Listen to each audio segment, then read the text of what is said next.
Em um futuro distópico, sombrio, onde as cores foram apagadas e a liberdade foi esquecida, a sociedade vive completamente sem emoções e controlada por líderes que se autoproclamam anciões. O Doador de Memórias, de 2014, é um filme que nos leva a uma jornada de descoberta e rebelião, onde um jovem ousa desafiar o sistema, desvendando os segredos do passado para restaurar a humanidade roubada. E meus amigos, que filme, viu? Que filme incrível! Eu definitivamente acho que falam muito pouco dele. Ele é filosófico, ele é profundo e traz tantos questionamentos, sem dar muito spoiler aqui antes de começar, mas já comentando, é de se pensar, viu? Se de fato tirar tudo que torna o ser humano arrogante e egoísta seria a cura pro mundo? Mas e aí, aonde estaria a evolução? Onde estaria de fato o amor? Aonde nós veríamos o ser humano entender esses sentimentos, entender esses posicionamentos, superá-los e deixar de ser? Tipo assim, deixar de ser arrogante, deixar de ser egoísta ou coisa do tipo. Porque se você simplesmente tira, a pessoa não se tornou uma pessoa melhor. Ela só tá doutrinada, adestrada de uma maneira diferente. E é isso basicamente que acontece aqui em O Doador de Memórias. É uma loucura. Bom, se você não tá entendendo nada do que eu tô falando, fica que você vai amar esse filme. Se você já assistiu, com certeza vai gostar de relembrar. Eu, pelo menos, sou apaixonado por ele. Meu nome é Arthur Viana. Se ajeita aí e assiste comigo O Doador de Memórias.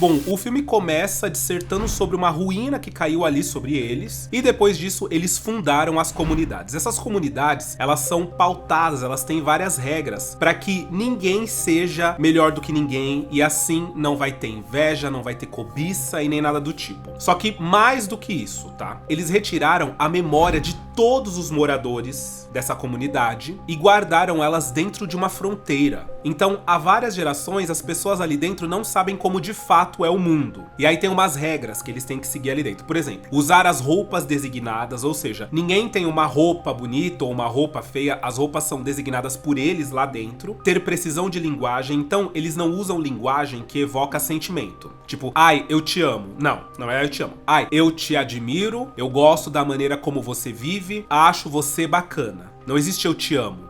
Ah, eu tô com ódio. Não, eu estou frustrado, não gostei do que aconteceu, acho que as coisas poderiam ter sido diferentes. É sempre colocado dessa forma. Eles têm que tomar uma medicação todos os dias de manhã, né? E essa medicação é dita que as doses dessa medicação vão evitar que eles fiquem doentes ou sintam dor de qualquer tipo. Então eles não sentem dor, eles não sabem o que é ter dor. Tem que obedecer ao toque de recolher, então quando é dito que todos eles têm que dormir, eles têm que estar dormindo. E não é permitido mentir. Nenhum deles é ensinado a mentir, sabe? A falar coisas que não aconteceram. Todos eles falam a verdade sempre. E aí que nós conhecemos o Jonas, que não tem sobrenome, porque nenhum deles tem sobrenome. A película do filme é em preto e branco nesse começo, pra mostrar como essa comunidade conseguiu ser igualitária. Então assim, eles retiraram até as cores. E aí depois explica-se, né, por que eles retiraram as cores. Porque acaba que as cores geram também embates. Não só as cores das coisas, como um pôr do sol ou uma flor, mas os tons de pele também geram embate, né? Ali no preto e branco, meio que não só existe uma saturação?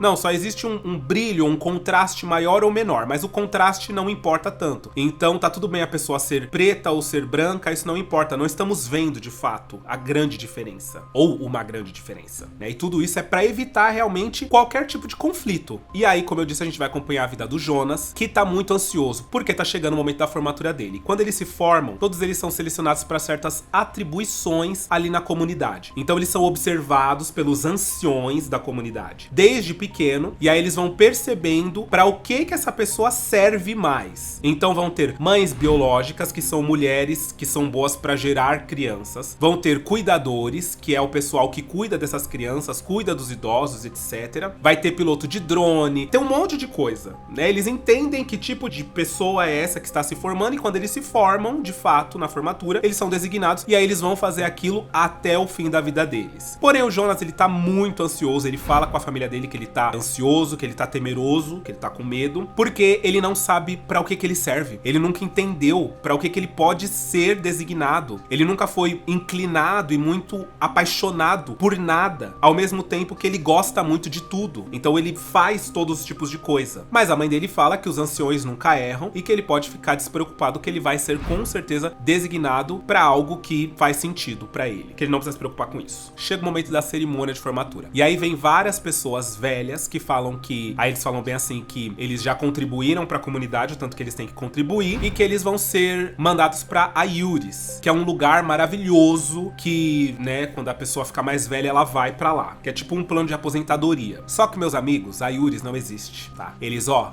matam os velhos. Chegou naquele momento, você não vai ter uma velhice calma e tranquila, sem fazer nada, olhando pra cima, não. Você vai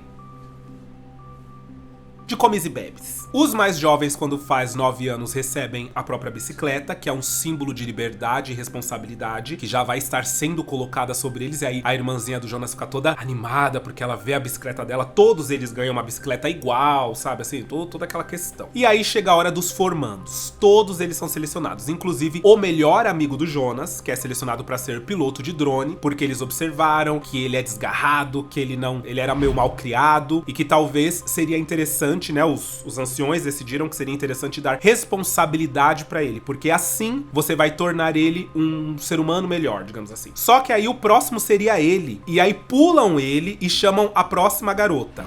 Número 53, Ayanda, líder de recriação.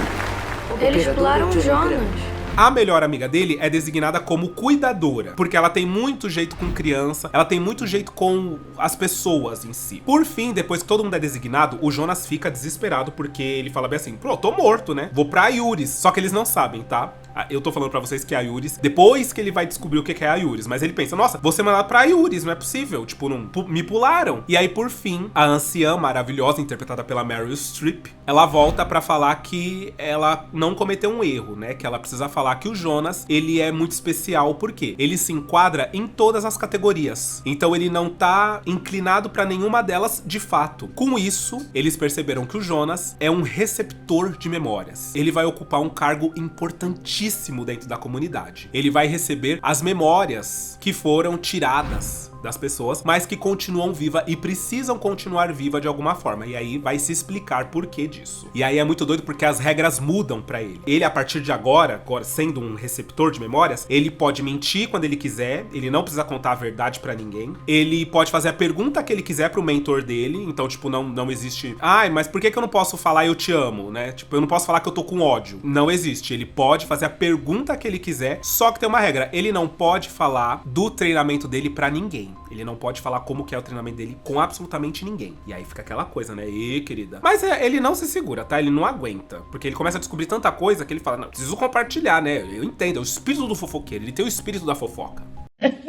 Bom, o Jonas chega pro seu primeiro dia de treinamento, e aí é o Jeff Bridges, maravilhoso. Quem é velho no canal sabe que eu já comentei sobre ele, porque ele fez um dos episódios do Teatro dos Contos de Fada. E aqui ele é o doador de memórias. Ele é quem retém as memórias da humanidade como um todo. E aí o Jonas, ele chega pedindo desculpa pelo atraso, peço desculpas pelo meu atraso, que ele tem uma mania de peço desculpas toda hora, sabe? Peço desculpas. Não se desculpe pra mim. É uma formalidade automática. Não significa nada. Vocês falam isso como quem não significa desculpa de fato. Você não está realmente arrependido. Você não está sentindo a sensação de arrependimento pelo que você fez. Você só tá falando porque você tá falando. Tipo, então, por favor, me poupe. E aí só ali a gente já fica meio assim. E ele é um velho meio ranzinza, sabe? Ele é meio mal-humorado, ele é meio ruim com a vida. E depois a gente vai entender por que ele é meio ranzinza. Por que ele é meio Eustácio Resmungão, sabe? Cachorro idiota!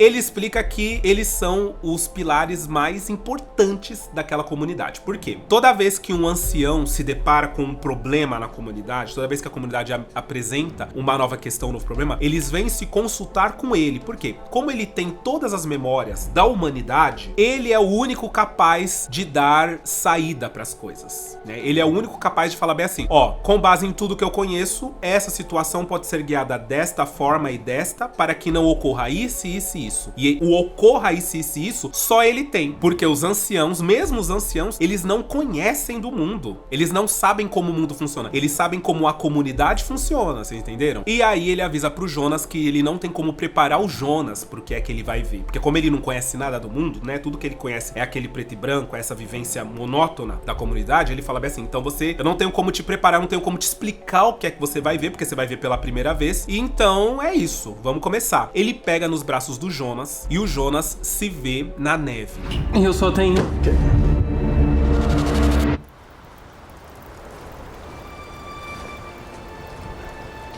Ele vê um trenó na frente dele, ele pega esse trenó, sobe, desce, sente aquela emoção, sente aquela coisa toda. Quando ele volta encantado com o que ele viu. Ele fica tipo, nossa, mas o que era aquilo? Aí o doador fala bem assim, olha, vai, se esforça que tá aí, você sabe a resposta, tá na sua mente, você sabe qual que é o nome daquilo. Aí ele fala, trenó. Aí ele fala, sim, trenó. Aí ele fala, e por que a gente não tem mais aquilo? Como que é o nome daquilo? Aí ele ri e fala bem assim, neve. Aí ele fala, é a neve, por que a gente não tem mais neve? Aí o doador explica que a neve é uma mudança de clima, ela congela as plantações. Com isso, os fazendeiros não teriam o que colher, não teriam trabalho. Com isso, eles poderiam gerar fome, congela as montanhas, fica difícil a comunicação, fica difícil ir de um lugar para o outro, a neve dificulta as coisas. Então podia gerar fome, gerar morte, gerar várias coisas. Por isso, eles resolveram climatizar, né, controlar o clima, então eles têm um clima controlado dentro da comunidade para que não neve nunca, né? É meio que primavera forever, o tempo todo. Só que o Jonas, ele fica meio assim, ele fica meio encantado. Por quê? Ele teve um gostinho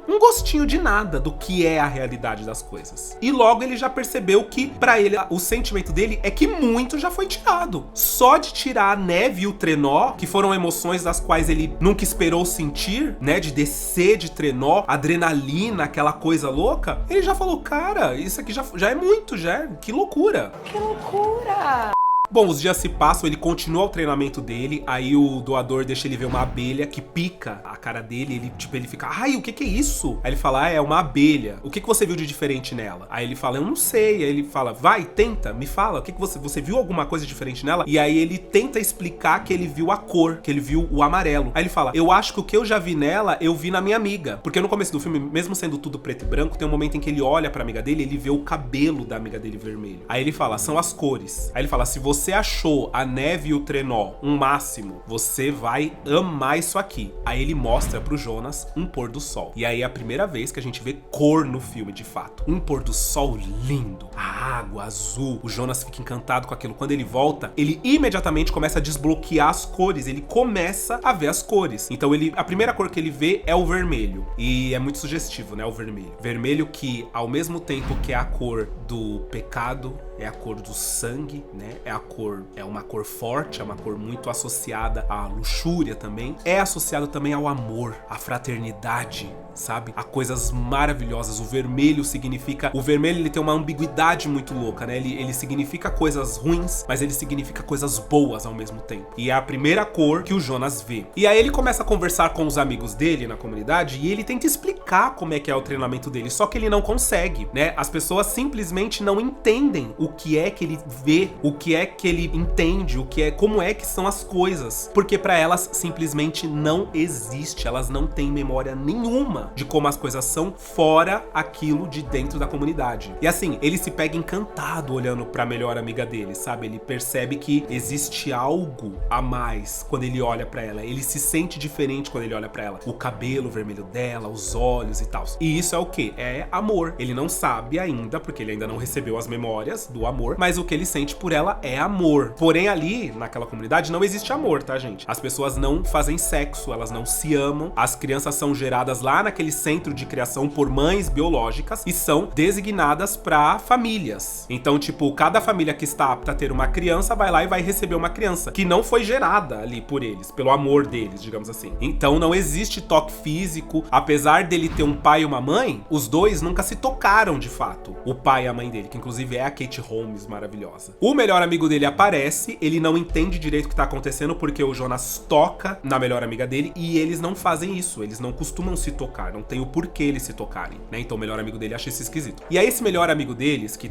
virou piloto de drone, chama eles pra ir acima de uma plataforma e ele já tá se tornando um adulto meio chato, já tá se tornando um cara meio chato. E o Jonas cata isso. Então o Jonas fala bem assim, ó, eu não consigo explicar pra vocês o que é que eu sinto, mas eu vou tentar fazer com que vocês sintam também. Aí ele pega umas placas de ferro, senta em cima dessa, né, desse lugar e se posiciona pra descer de lá de cima escorregando. Só que isso é contra as regras. Não pode fazer isso. Só que ele fala, ai, vamos, pelo menos uma vez, né? O melhor amigo não topa. Ele fala, não, desculpa, não vou fazer. Porque, como eu disse, ele já tá virando a cabeça dele, né? Os líderes da comunidade já estão virando a cabeça dele. Só que a menina topa. Então eles descem aquilo. E a menina sente, pela primeira vez, ela sente adrenalina. Só que ela também não sabe explicar o que foi que ela sentiu. Então, logo aquilo sucumbe dentro dela. Logo aquilo some dentro dela, sabe? Ela é incapaz de absorver o que ela acabou de sentir. É horrível. Tipo, é uma tristeza. E o Jonas percebe isso. O Jonas fala, caraca, foi tirado. Ele começa a perceber que foi tirado deles a alegria de viver. Eles não têm alegria em estarem vivos. Eles só estão vivos. Eles nem se perguntam por que estão vivos. Eles nem questionam se eles gostam de estar vivos. Entende? Então, tipo, é uma comunidade robotizada, assim. Não existe prazer. E o Jonas começa a catar isso. Bom, a anciã, ela tá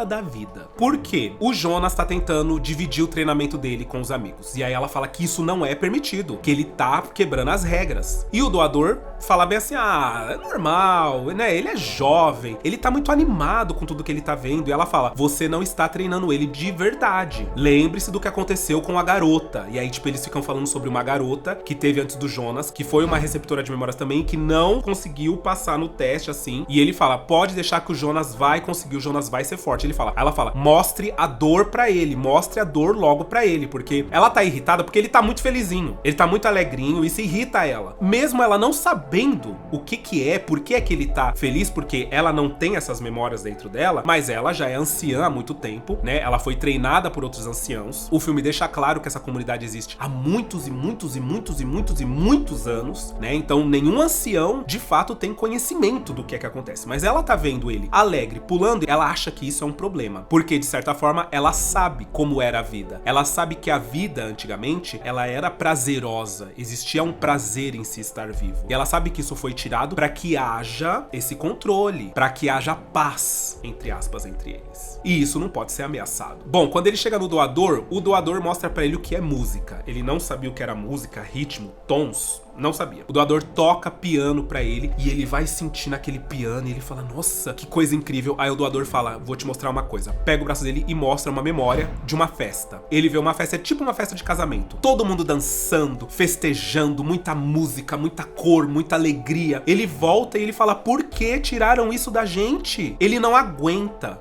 saber como é a realidade da vida, sabe? Ele não aguenta saber como é o mundo e as pessoas estarem presas dentro de um universo branco e preto, dentro de um universo sem alegria de viver. E aí o doador fala, foi tirado por controle, porque eles precisam controlar, isso não pode existir. Partindo disso, outras coisas ruins poderiam acontecer. Aí ele fala, e o que é isso que eu senti? Porque ele sente que ele sentiu um negócio diferente. Aí ele fala, o que você sentiu foram emoções. Aí ele fala, é tipo um sentimento? Aí ele fala, não, sentimento é sentimento. O que você teve foi emoção. Você ficou emocionado com o que você viu. Aí ele fala, as suas injeções diárias, né, aquelas injeções, elas tiram a dor? Tiram, mas elas também inibem as suas emoções. As pessoas são incapazes de ficar emocionadas. E isso dá um alerta nele. Em casa, gente, ele não aguenta. Ele começa a dançar com a irmã dele na sala. A mãe dele chega. A mãe dele é líder da justiça. Não, desculpa, diretora da justiça. Desculpem falar. Não, desculpe falar. Errei. Diretora da justiça. Então, ela começa a ficar um pouco preocupada com o Jonas, porque ele tá tentando dividir o treinamento com a própria irmã. E ela não entende, porque ele tá rindo. A irmã dele também deu uma risada. Ele girou ela e ela não entende. Ele tá tentando mostrar pra ela o que é música, né? Tentando fazer melodia com a boca, só que ela fala, o que é isso? O que você tá fazendo? Vira, vai! Ele não consegue tocar nela, né? E aí quem aparece? A anciã. Aparece do nada, pede desculpa por aparecer do nada, e desculpas aceitas, e a gente já sabe que essas desculpas, ó, qualquer coisa. Ela fala pro Jonas, como é que tá o seu treinamento? Aí ele fala, tá bem, tal. Ela fala, como que é o seu treinamento, hein? Ela fala, como é que é? Ele tá te mostrando mesmo o que é pra mostrar? E aí o Jonas vai lá e mente. Ele fala que os dois ficam sentados olhando um pra cara do outro e é só isso. Só que ela sabe que é mentira. Ela vê na cara do Jonas que é mentira. Suas desculpas foram aceitas. Até mais, mãe. Ele sai e ao invés dele dar o braço pra medicação, ele bota uma maçã. A maçã que toma a medicação dele. A anciã vira pra mãe, né, dele, designada, que não é mãe dele, mas é designada, e fala bem assim, olha, se eu fosse você, eu estaria preocupada com o seu filho, tá? Muito preocupada. E vai embora. Ela solta o fecho e vai embora. O treinamento do Jonas continua, aí ele vê etnias, vários povos, vários lugares do mundo. Ele vê várias religiões, ele presencia o nascimento de uma criança e ele sente a felicidade dos pais, ele sente a felicidade daquela criança que acabou de chegar ao mundo, aí ele chora, porque agora como ele já não tá nem tomando as injeções diárias, então ele está se emocionando, ele se emociona. Ele vê também vários animais, ele pergunta o que era aquilo, e aí o ancião fala, existiam outros tipos de vida, outras espécies, e ele fica fascinado com aquilo, né, mostra, aquele animal que eu esqueci qual é o nome dele, não vou ficar quebrando a cabeça pra lembrar, mas eles se abraçam assim, na água, é tão bonitinho, meu Deus do céu. E aí começa o treinamento da dor, né, o doador fala que precisa começar a mostrar pra ele algo do qual precisa fortalecer ele, né, e que ele precisa ser forte pra o que ele vai ver. E o Jonas não entende, ele fala, eu acho que eu sou forte, eu consigo segurar. Para de, né, não sou mais café com leite. Tô pronto. E aí o doador mostra uma memória pra ele de um elefante sendo caçado por causa do marfim, da presa dele. E aí os caras atiram no elefante, na cabeça, matam o elefante só pelo marfim. Ele volta traumatizado. Ele não tava preparado pra sentir, né, aquela emoção.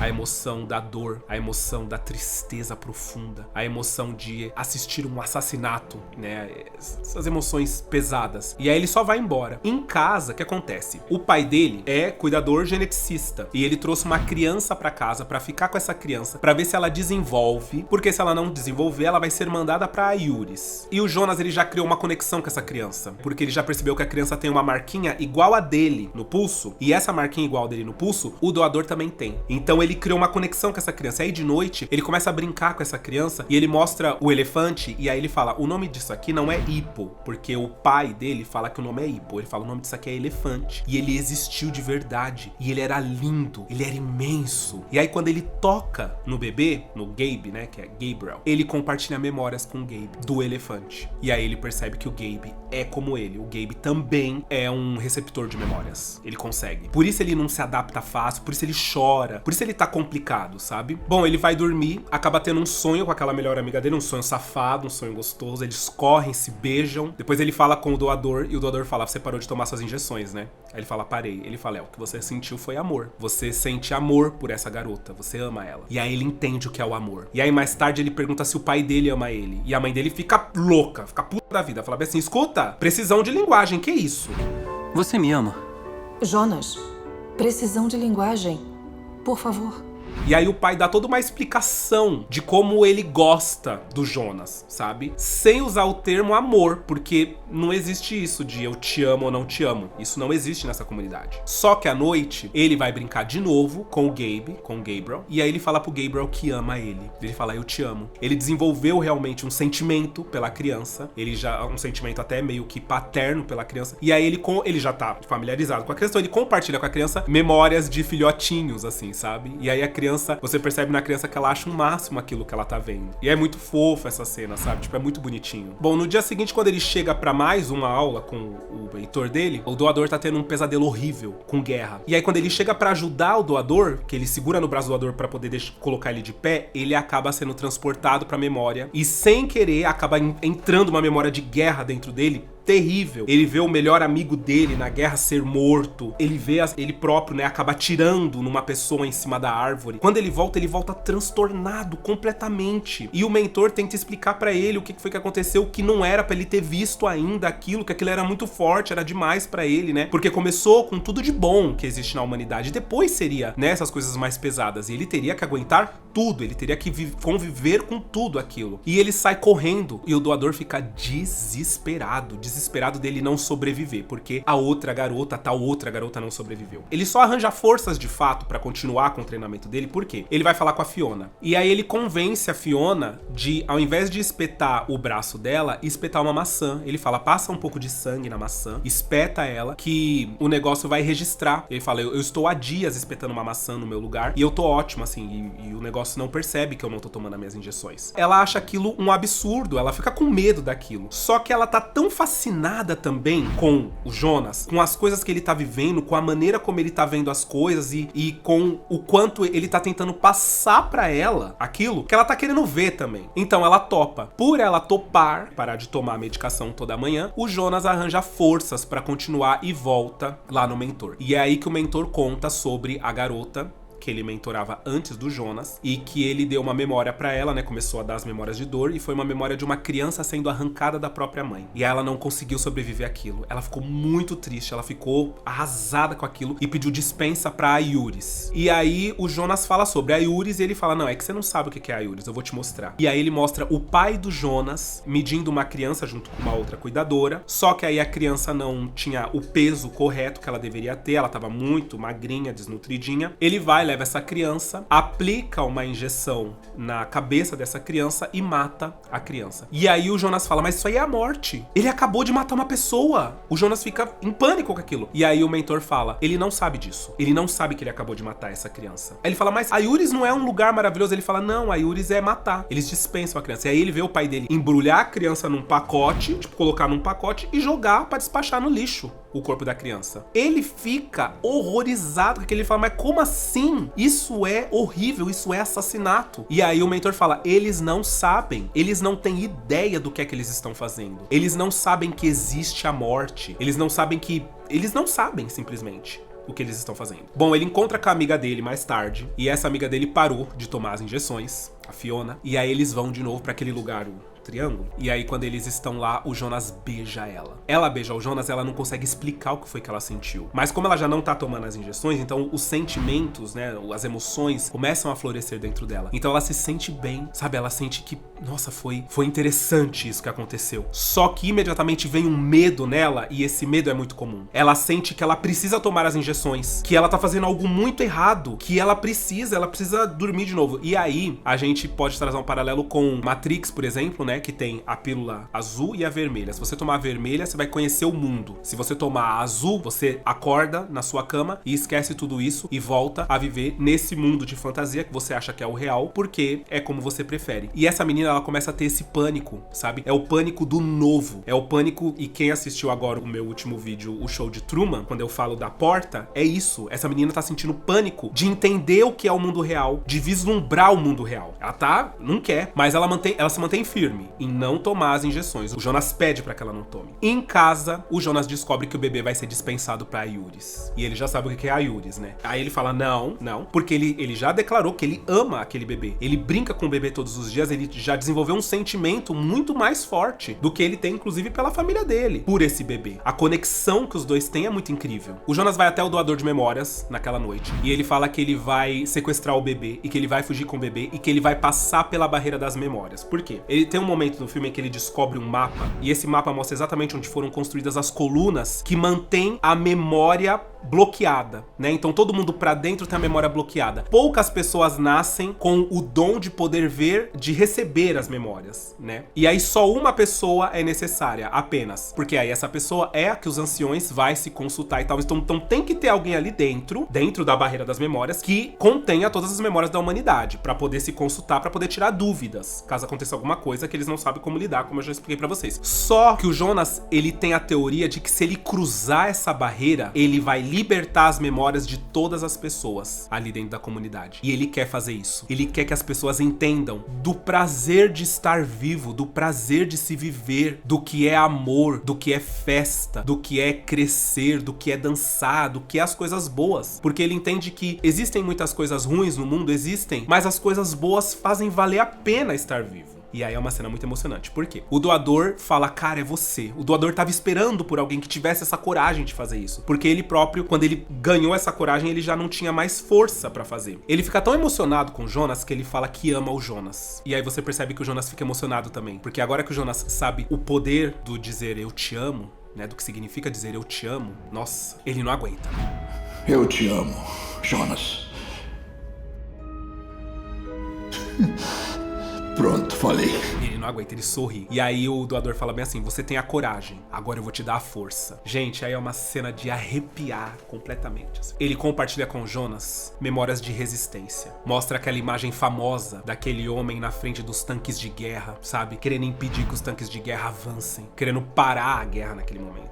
Aquela imagem é muito forte, é muito simbólica. Ele mostra várias imagens de resistência contra as forças armadas, sabe? O pessoal lutando pela paz. Ele mostra o Muro de Berlim e termina com o Nelson Mandela. Essas imagens todas terminam com o Nelson Mandela. É linda a cena. Linda, linda, linda. Bom, o Jonas invade o centro lá de geneticistas. Ele encontra o Gabe com a ajuda da Fiona. E a Fiona, ela tá morrendo de medo, mas ela sente que é o certo a se fazer. Bom, a anciã chefe lá, a suprema, que é a Meryl Streep, ela tá putíssima. Ela já falou pros caras, quando encontrar o Jonas, sumir com ele, né? E quando ela fala sumir com ele, é matar ele. Só que eles não usam a palavra morte, assassinato, nada disso. Então ela fala some com ele. Ela sabe muito bem, né? O que ela quer que aconteça. E quando eles estão vendo as atividades dos últimos dias do Jonas, eles veem ele se beijando com a menina. E os anciões, e é aí que cai a nossa ficha, que eles não têm ideia do que são as coisas, do que é a vida, porque os anciões falam bem assim, o que eles estão fazendo? O que é isso? O que estão fazendo? Fiona. E eu pensei, gostou, né, anciã? Você gostou, não gostou? Tá com vontade? É, querida. Isso aí chama boca na boca. Isso aí chama gulosa. Isso aí chama uma coisa gostosa que a gente faz às vezes. Ai, que absurdo.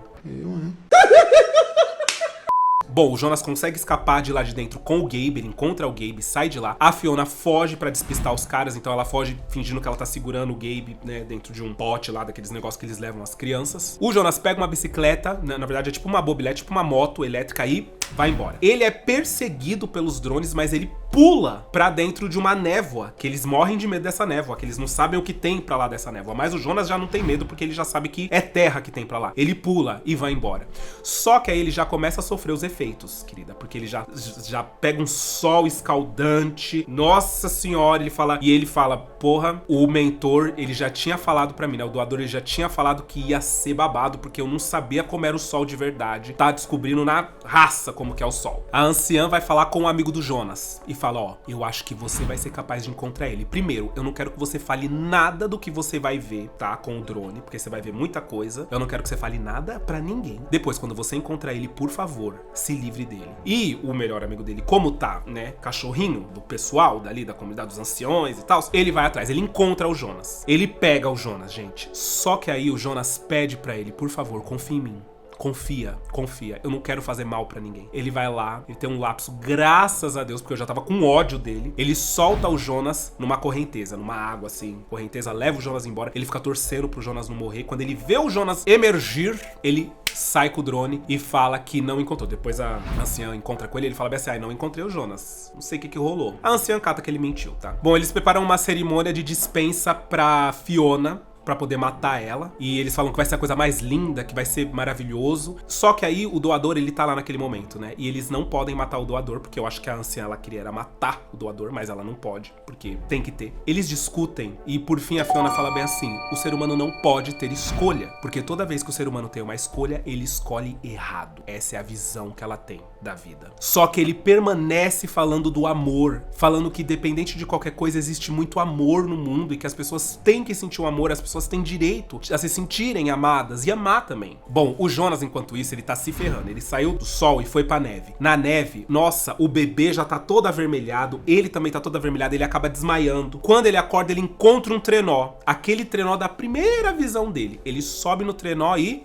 zipa, desce aquilo tudo. Ele começa a ver a barreira da memória. Ele passa a barreira da memória. E desbloqueia tudo pra todo mundo, assim. A comunidade começa a ficar colorida. O pai dele, que vai fazer a dispensa da Fiona, ele tá chegando com a agulha no braço da Fiona. Eles começam a receber as memórias. Eles começam a retomar tudo aquilo. Todos eles começam a receber as memórias de uma vez. São imagens lindas, gente. Linda. Eu chorei nessa hora. É a vida. É a representação da vida. Imagem de perda, de ganho, amor, tristeza, saúde, doença, velhice, infância, viagens, shows, brincar na chuva, catástrofes naturais, correr, ter fé. É a vida de verdade sendo colocada naquele momento. O pai para na hora e todos eles, todos os anciões começam a sentir a memória vindo. Até mesmo a anciã-chefe. E a anciã-chefe, ela dá um leve sorriso. Ela dá um leve, assim, um leve respirar, assim, tipo, oh meu Deus. Sabe assim? É uma coisa, é uma cena de, olha, arrepiar. O Jonas para em frente àquela casa do começo e ele escuta crianças cantando músicas natalinas, ou seja, época de Natal. E quando ele se aproxima da casa, né, ele fala algumas coisas sobre voltar pra comunidade pra encontrar a Fiona e ele tem certeza que vai encontrar ela viva.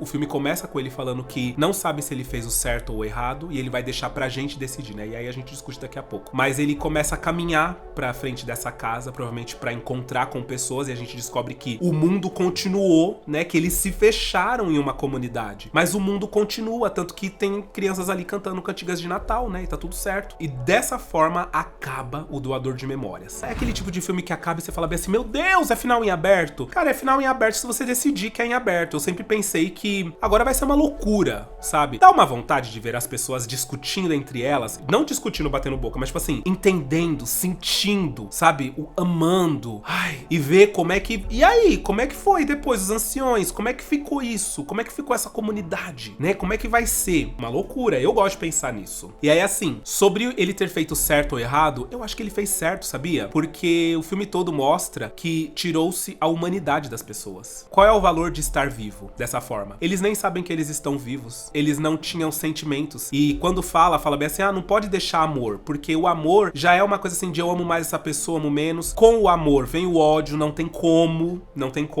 você controlar isso, né? O polo positivo e o negativo, eles existem ao mesmo tempo, ao menos que você escolha o neutro. Escolheu um, o outro vai existir, porque pra ter um tem que ter o outro. Pra você amar, você tem que saber o que é odiar. Pra você gostar, você tem que saber o que é desgostar, tá entendendo? Então eu acho que isso tira a humanidade das pessoas, né? E a partir da hora que as pessoas têm, eu fico pensando, essa comunidade vai ser ótima porque eles vão saber agora, mais do que nunca, como eles podem viver em harmonia. Entende? Se tudo foi tirado e agora dado de volta, eles vão poder saber como se viver em harmonia. Eu acho que isso faz parte do ser humano, faz parte da evolução humana. Perdoar é muito difícil, né? As pessoas têm uma incapacidade de perdoar gigante. Perdoar é fantástico. Quando você perdoa algo, alguém, uma situação, se perdoa de algo... Ai, meu Deus. Isso é libertador, é maravilhoso, sabe? Se desculpar, dizer que ama, às vezes assumir que odeia, escolher fazer o bem ao invés de fazer o mal, escolher falar bem ao invés de falar mal, escolher fazer um carinho ao invés de bater. É toda uma loucura, né? É todo um lance que torna o ser humano, sabe? É um filme muito profundo pra mim. Eu amo completamente a discussão que levanta o Doador de Memórias. Uma curiosidade rápida, antes da gente finalizar o vídeo, é que o Jeff Bridges, ele queria fazer esse filme desde os anos 90, vocês acreditam? Ele passou 20 anos com esse filme debaixo do braço aqui, ó, querendo fazer o Doador de Memórias, quero fazer, até que ele conseguiu fazer. E a ideia dele, né, como produtor, era de que o pai dele fizesse o Doador de Memórias. Mas aí o pai dele veio a falecer, né, no final dos anos 90, e ele próprio é que tomou esse papel, porque o papel veio, né, pra ele 20 anos depois, como produtor. Inclusive o diretor, ele falou que tinha muito medo, porque o Jeff Bridges, como ele era produtor do filme, ele acaba meio que mandando, né, os produtores acabam mandando no filme, e até no diretor. Então se eles pedem pra mudar alguma coisa, meio que o diretor tem que acatar. E ele falou que teve muito medo, porque aí o Jeff Bridges, ele ia estar o tempo todo nas filmagens, né, Mas ele falou que o Jeff Bridges foi fantástico, que no momento em que ele tava como ator, recebia os direcionamentos, o diretor falou, como é fantástico trabalhar com gente boa em Hollywood. E ele falou isso do Jeff Bridges e da Meryl Streep, que são, né, os maiores nomes desse filme. Maravilhoso, né? E aí eu quero saber de vocês. Vocês já assistiram o Doador de Memórias? Vocês gostam desse filme? O que vocês acham? Eu acho fantástico. Eu acho que a discussão vale muito a pena. Quero ler os comentários de vocês, hein, gente? Eu espero que vocês tenham gostado do vídeo de hoje, tanto quanto eu gostei muito. Um beijo! E até o próximo vídeo.